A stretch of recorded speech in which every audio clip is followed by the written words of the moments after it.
They say that truth is often stranger and much colder than fiction.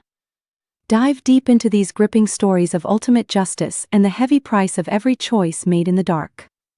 Witness the consequences unfold. Hit that subscribe button now and stay tuned for more. My husband and his family reported me missing on a Tuesday. By Thursday, I was sitting in a cafe in Lisbon, watching the sun melt into the Tagus River, drinking the best coffee I'd ever tasted. 3 years later, my husband walked into my conference room asking for money. I found the text thread on a Sunday morning in March. My husband had left his phone on the kitchen counter while he went for a run, something he never did. The screen lit up with a message from his sister, Dana, and the preview was enough to stop my heart cold. Did you check the policy amount? Make sure it covers everything before Tuesday. I picked up the phone. My hands were steady, which surprised me. I scrolled up. The thread stretched back 4 months. 4 months of my husband and his sister planning, calculating, and deciding. The messages were careful at first, vague language about the situation and moving forward and what needs to happen. But further back, they became specific. My name appeared often. So did a dollar figure. So did the name of an insurance broker I had never heard of. My husband had taken out a $2 million life insurance policy on me 11 months ago. I had never signed anything. I had never been told. I set the phone back on the counter exactly as I found it. I walked upstairs. I sat on the edge of our bed in the house I had spent 3 years decorating, in the neighborhood we had chosen together, in the life I had believed in completely. I sat there for 11 minutes. I know, because I watched the clock. Then I stood up and started making a plan. Before we go any further into this story, I want to say something directly to anyone listening who has ever looked around at their life and realized the person sitting across from them at dinner was a stranger wearing a familiar face. You are not alone. And you are not crazy. Sometimes the most dangerous thing in the world is trusting someone who has had years to learn exactly how to seem trustworthy. If this story resonates with you, I hope you'll stay with me. What came next changed everything I thought I knew about myself. His name was Marcus. We had been married for 7 years. He was an architect, charming and careful, the kind of man who remembered the names of waiters and held doors for strangers. His mother adored me. His colleagues liked me. His sister, Dana, had been my friend, or so I believed, for the entire length of our marriage. I was 38 years old. I ran a small interior design consultancy out of our home. We had no children. We had a dog named Cooper, a joint savings account, a mortgage, and what I had believed, until that Sunday morning, was a genuinely good marriage. I want to be clear about something. My husband was not violent. He was not cruel in the obvious ways. What he was, I came to understand in those 11 minutes, sitting on the edge of our bed, was patient. He had been patient for years. And whatever was planned for Tuesday, I was not going to be there for it. I went back downstairs before he returned from his run. I made coffee. I scrambled eggs. When he walked through the door, sweaty and smiling, I handed him a mug and asked about his route. He talked for 10 minutes about a new path through the park. I nodded and laughed in the right places. When he went upstairs to shower, I opened my laptop. I had a personal email account Marcus had never seen. I had kept it since before we were married, initially for old friends and eventually just from habit. I thanked God for that habit now. I sent 3 emails. One to my accountant asking about the status of a small investment account that was in my name only. One to a divorce attorney whose website I found in 40 seconds. One to my closest friend, Renata, that said only, "I need to see you today. Don't call me, just come." Renata arrived at 2 in the afternoon while Marcus was at his studio. I told her everything. She sat at my kitchen table without speaking until I finished, and then she said, very quietly, "What do you need from me?" That was when I started crying. Not because I was falling apart. Because I had been so afraid, in those first hours, that no one would believe me. What I needed from Renata was her storage unit in a town 20 minutes away. Over the next 3 days, while Marcus went to work and his sister sent him cheerful updates I was not supposed to see, I moved things. Not furniture, documents.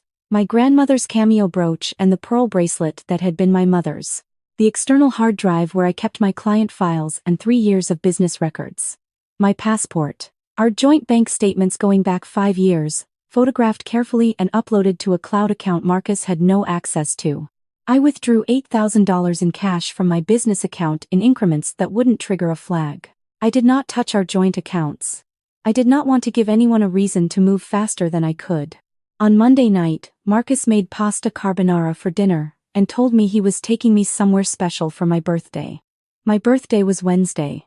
He was very warm that evening, attentive in a way that might have seemed romantic if I hadn't spent 3 days memorizing his sister's text messages. I told him I was looking forward to it. I meant it, in a way. I was looking forward to Wednesday very much. Tuesday morning, he left for work at 8. I left at 8:15. Renata drove me to the bus station. We didn't speak much. At the door, she held both my hands and looked at me with an expression I have never forgotten, something between grief and fierce pride. "You call me from wherever you land," she said. "I will," I told her. "And Renata, when anyone asks, you haven't seen me since last week." She squeezed my hands once. "I haven't seen you since last week." The bus to New York took 4 hours. In New York, I had a reservation at an airport hotel under my maiden name, Elena Vasquez, which was still the name on my passport. I had kept my maiden name professionally throughout our marriage, which Marcus had always found mildly irritating. I had found it, in retrospect, essential. I did not sleep that night. I sat in a chair by the window watching planes lift off in the dark and thought about the divorce attorney's response, which had arrived that afternoon. She had been straightforward and kind.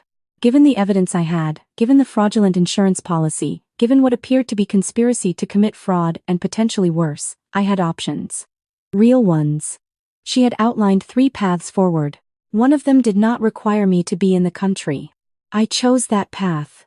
I forwarded everything, every photograph of every text message, every bank statement, the name of the insurance broker, the policy number I had found when I spent 20 minutes searching Marcus's home filing cabinet while he slept, to the attorney's secure portal.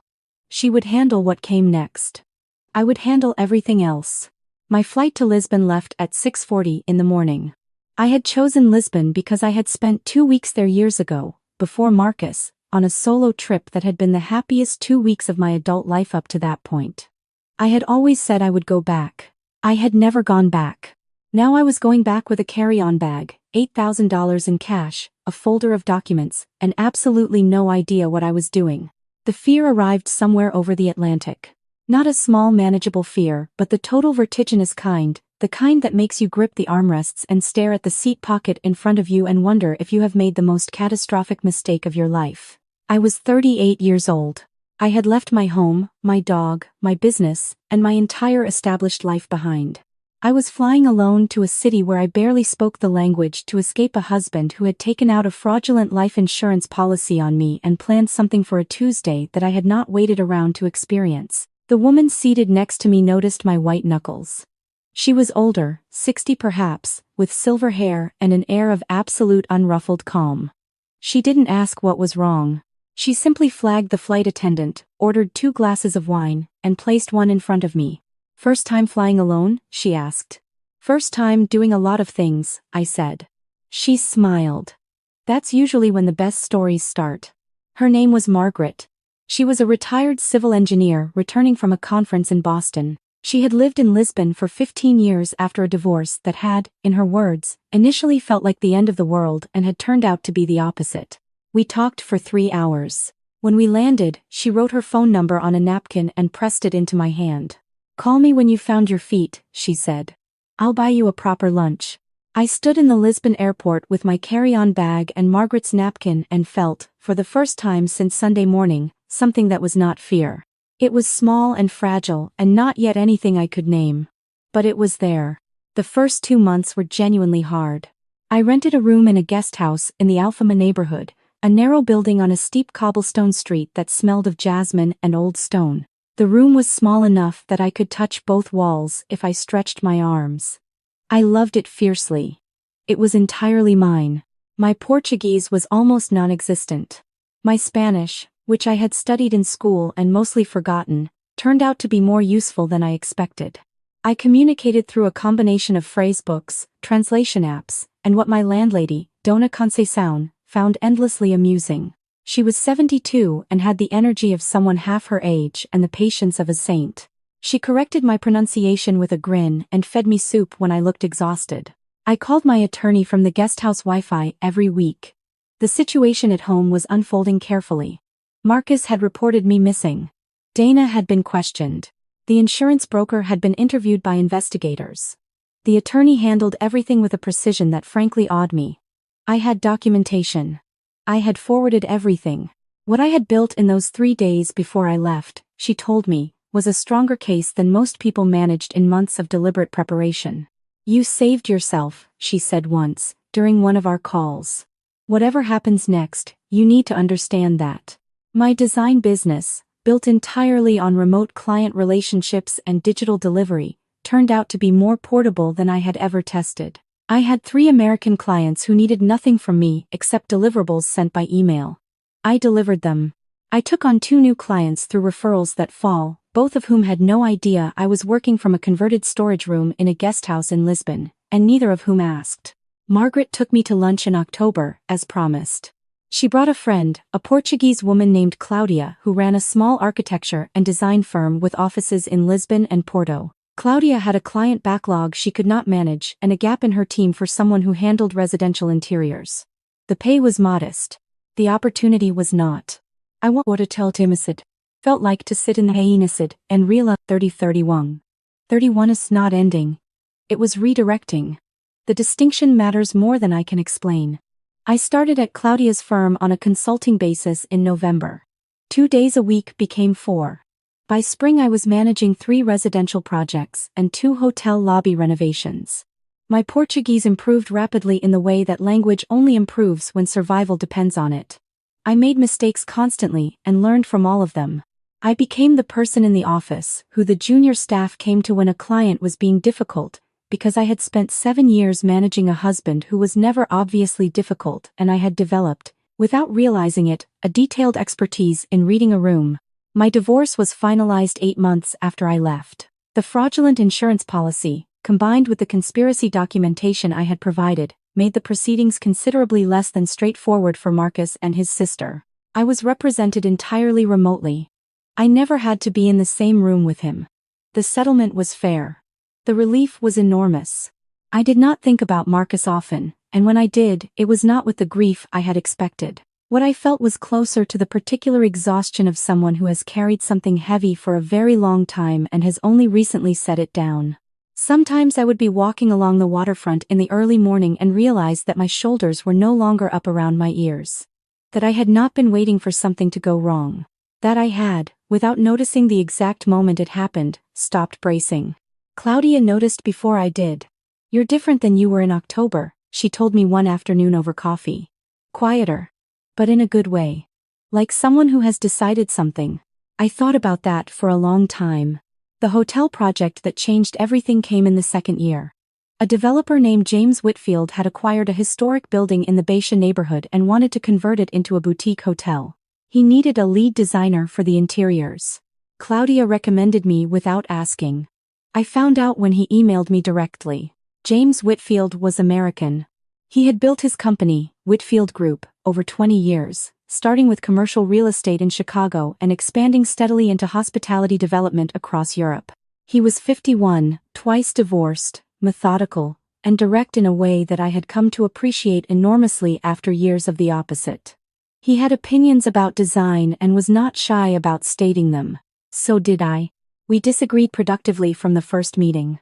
You want the lobby to feel like a living room, he said, reviewing my initial concept boards. I want it to feel like someone actually thought about the person standing in it, I said. He looked at me for a moment. Show me what that means. I showed him. He approved the concept in 48 hours. The Baisha Hotel project took 14 months. James and I worked closely throughout, mostly in person, occasionally by phone when he was in Chicago or London. Our professional relationship had a comfortable efficiency to it that I had not experienced before, a shorthand that developed quickly and a mutual respect that felt uncomplicated and solid. I was careful with it. I had learned to be careful. He asked me to dinner after the hotel opened. I said yes. We had dinner and talked for 4 hours and neither of us mentioned work once. Walking back along the riverfront afterward, he said, I've been trying to find a reason to do this for 8 months. I know, I said. And? And I needed those 8 months. He nodded once. Fair enough. What followed was slow and deliberate and, for the first time in my adult life, entirely on terms I had chosen. James was patient in the way that genuinely decent people are patient, not calculating, simply willing to take things at the pace they needed to take. He knew, in broad terms, that I had left a marriage that had not been safe. I told him more over time. He listened without commentary and without the kind of performed sympathy that makes you feel like a story being processed. He asked good questions. He remembered the answers. We had been together nearly 2 years when he was in Lisbon for a project review and arrived at Claudia's office with a folder of documents he wanted my opinion on. He had acquired a property in the Alentejo region, a former vineyard estate he was converting into a small resort. He wanted me to lead the full interior design. I also have a separate question, he said, after we had gone through the project brief. That has nothing to do with the property. I looked up from the documents. I would like to marry you, he said. When you're ready. No timeline. I'm just putting that on the table so you know where I stand. I looked at him for a long moment. Outside the office window, Lisbon was doing what it always does in late afternoon, that particular golden light that falls at an angle off the white buildings and makes everything look considered and warm. I'll let you know, I said. He smiled. That's all I needed to hear. I said yes, 6 months later, on a Tuesday morning, which felt appropriately significant given everything. We married quietly in a civil ceremony in Lisbon with Claudia and Margaret as witnesses. I wore a dress I had designed myself, a cream silk with a slight architectural structure at the shoulder that Claudia called very me. James wore a navy suit he had owned for years. Afterward we had lunch at a restaurant on the water with a view of the bridge and ordered far too much food and stayed until the sun went down. The email arrived on a Thursday evening, 2 years into our marriage. James and I were in his Chicago apartment for a month while he handled a domestic project. I was working at the dining table when his assistant forwarded an inquiry from a small architectural firm seeking a design subcontractor for a residential development project. Standard enough. The firm name stopped me. Meridian Residential Design. Chicago. Marcus had co-founded a residential architecture firm with a partner 7 years ago, around the time we got married. He had always called it his other great project, the thing he was building for the future. Last I had heard, through the periphery of my attorney's updates, it had been struggling. I sat with that email for a long time. James found me still at the table an hour later. He read my expression immediately. What is it? I showed him the email. I explained the connection. He listened, then sat down across from me. We decline, and that's the end of it, he said. I was quiet for a moment. I want to take the meeting. He looked at me carefully. Tell me why. I thought about how to say it honestly. Because I left in the middle of the night 3 years ago, and I have never had a conversation that was on my own terms. I need to see him once as the person I am now, not the person he thought he could just write out of the story. James was quiet for a long time. Are you certain you want this? I'm not interested in hurting him, I said. I'm not interested in dramatic confrontation. I want 5 minutes of clarity and then I want to close that door properly. He nodded slowly. Then I'll be in the room. I know, I said. That's the only way I would do it. We confirmed the meeting for the following week. I did not agonize over what to wear in the way I might have expected myself to.